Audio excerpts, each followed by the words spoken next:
Itu kita sedang pikirkan, kita sedang pertimbangkan pasal-pasal berapa, undang-undang mana yang dilanggar, terus kemudian itu akan kita kaji dan kita akan lihat bahwa kalau memang itu ada delik hukumnya, kita akan masuk ke ranah hukum. Minta maaf, harusnya minta maaf. Tapi apakah pejabat kita berani minta maaf?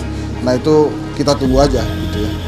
Karena kan pasti banyak sekali yang terluka ya terhadap pernyataan-pernyataan itu.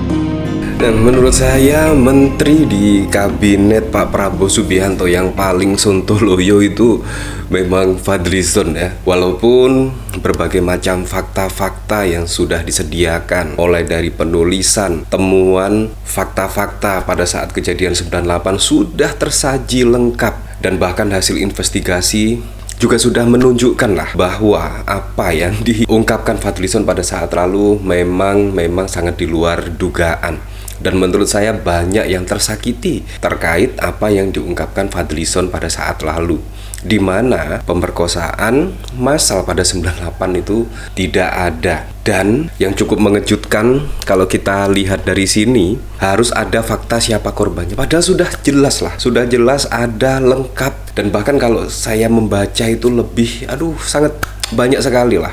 Tetapi Fadlizon setidaknya mau menutup-nutupi lah hal ini supaya apa? Supaya, konon katanya Fadlizon, supaya tidak mencoreng muka kita. Ini sangat lucu sekali. Namanya sejarah ya seharusnya ditulis. Apapun sejarahnya, entah itu baik, entah itu buruk, seharusnya ditulis semuanya. Bukan sejarah itu dipilah-pilah yang baik-baik. Menurut saya sangat lucu sekali. Dan kemungkinan kalau Fadlizon menulis sejarah yang baik-baik, nah pastinya investor-investor juga tidak akan percaya kepada Indonesia, karena sejarah saja bisa ditulis ulang, ditulis versi dari Fadlizon sendiri. Bahkan konon katanya Fadlizon tidak mengakui ya, setidaknya ada kejadian 98 yang sangat wow sekali. Pastinya aktivis 98 juga akan marah ya. Apalagi ini ada pemberitaan juga yang cukup mengejutkan, terminologi pemerkosaan massal mencoreng muka kita. Iya, mencoreng memang sangat mencoreng, tetapi kan itu sejarah, dan sejarah itu memang harus ditulis supaya tidak terulang lagi pada pemerintahan berikutnya. Menurut saya cuma seperti itu saja sih terkait penulisan sejarah. Kalau kita lihat sejarah-sejarah kelam di negara-negara manapun, semuanya juga tertulis dengan rapi. Misalkan ada kejadian sejarah pembunuhan massal, itu juga ditulis dan lain sebagainya, karena memang itu bagian dari sejarah yang melekat pada negara tersebut. Dan itu pun juga tidak akan berpengaruh lah, setidaknya negara ini akan menjadi negara maju, menjadi negara apapun, tidak akan berpengaruh, karena sejarah itu memang fakta dan tidak bisa dipotong-potong. Sejarah itu tidak bisa hanya ditulis yang baik-baik saja. Menurut saya sejarah itu semuanya harus ditulis dengan sedetail-detailnya, karena itu untuk pembelajaran bagi generasi muda di masa depan. Menurut saya sejarah seperti itu. Kalau sejarah ditulis yang bagus-bagus saja hanya karena kepentingan di mata dunia, menurut saya itu juga sangat lucu sekali. Karena sejarah itu sebagai pembelajaran yang berarti lah menurut saya untuk generasi muda berikutnya, supaya tidak jatuh ke dalam lubang yang sama. Ya seperti halnya misalkan putusan MK pada waktu lalu, ya dimasukkan ke dalam sejarah untuk 10 tahun ke depan. Menurut saya juga sangat masuk akal sekali, karena gara-gara putusan Mahkamah Konstitusi tersebut akhirnya melahirkan para politisi-politisi yang belum matang, yang belum punya berpengalaman gara-gara putusan MK. Menurut saya yang paling penting itu meritokrasi. Meritokrasi memang tidak berjalan saat ini. Akhirnya juga melahirkan para politisi ya Anda tahu sendirilah saat ini ya. Nah, kalau kita lihat pemberitaan dari tirto.co.id, Menteri Kebudayaan Fadlizon kembali menegaskan perihal proyek penulisan sejarah ulang yang direncanakan institusinya. Menurut dia, versi ini menyangkut sebanyak 10 jilid buku sejarah, bukan untuk menulis sejarah tentang hak asasi manusia HAM.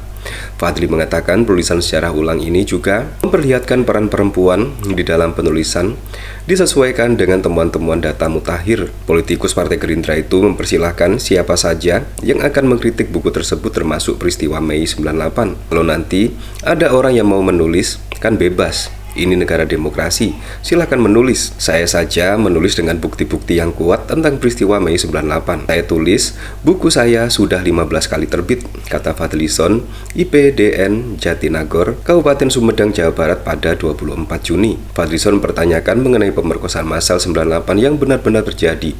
Dia merespon kritik publik soal sikapnya yang mempermasalahkan istilah massal. Pada kasus pemerkosaan pada Mei 98, pernyataan tersebut merupakan opini pribadi. Jadi, itu harus ada fakta-fakta hukum, ada akademik. Jadi ada siapa korbannya, di mana tempatnya, mana kejadiannya, itu kan harus ada, mana laporannya waktu itu. Itu pendapat saya pribadi. Ini nggak ada urusannya dengan sejarah. Dan boleh kan, dalam demokrasi itu berbeda pendapat, kata Fadlison. Nah, bahkan juga dari PDIP setidaknya akan menulis ulang sejarah ya, untuk menandingi versi sejarahnya Fadlison. Nah, ini juga sangat ironi sekali ya. Kalau misalkan setiap pemerintahan akan menulis ulang sejarah versi mereka sendiri, pastinya juga akan di pemerintahan berikutnya itu juga akan menulis versinya sendiri. Dan kalau ini tidak disetop dan hanya berdasarkan asumsi subjektivitas para penulis, menurut saya di kemudian hari akan ada sejarah baru lagi, akan ada rilisan sejarah baru lagi, dan akan menyangkal setidaknya sejarah-sejarah yang ditulis oleh pemerintahan-pemerintahan berikutnya. Menurut saya sejarah itu apapun baik buruknya, menurut saya ditulis lah, tidak harus sejarah yang bagus-bagus. Dan menurut saya sejarah yang buruk itu memang wajib ditulis, karena untuk bisa sebagai pembelajaran lah bagi generasi muda di masa depan. Menurut saya sangat penting sekali, apalagi di era Orde Baru. Kita harus benar-benar menulis sejarah, terutama menurut saya yang buruk-buruk, supaya pemerintahan-pemerintahan berikutnya juga tidak akan mengulangi kesalahan yang sama dan lain sebagainya. Jadi menurut saya apa yang dilakukan oleh PDIP sangat keren sekali. Ketika Fadlison setidaknya menyangkal lah ketika ada temuan-temuan para pencari fakta terkait kasus di 98 ini, PDIP juga akan turun tangan dan juga akan menulis sejarah ulang versi PDIP sendiri. Nah, dari sini saya juga penasaran ya, kira-kira komentarnya seperti apa ya. Ini bahkan dikomentari oleh Sujen Marching. Pemerkosaan massal Mei 98 itu struktur, terencana, dan dilakukan dengan melibatkan beberapa kelompok seperti sopir taksi, sehingga dampaknya masif dan seolah pemerkosaan adalah perayaan dan penjaraan yang direstui. Begitulah kejinya. Fadlison, apakah Anda masih mau menyangkal? Ya, sangat aneh sekali Fadlison. Ya, pantas saja lah pada saat lalu aktivis 98 menyebut Fadlison itu adalah Menteri Sontoloyo ya. Ya, untuk selebihnya kita kembalikan lagi ke masyarakat menilainya seperti apa.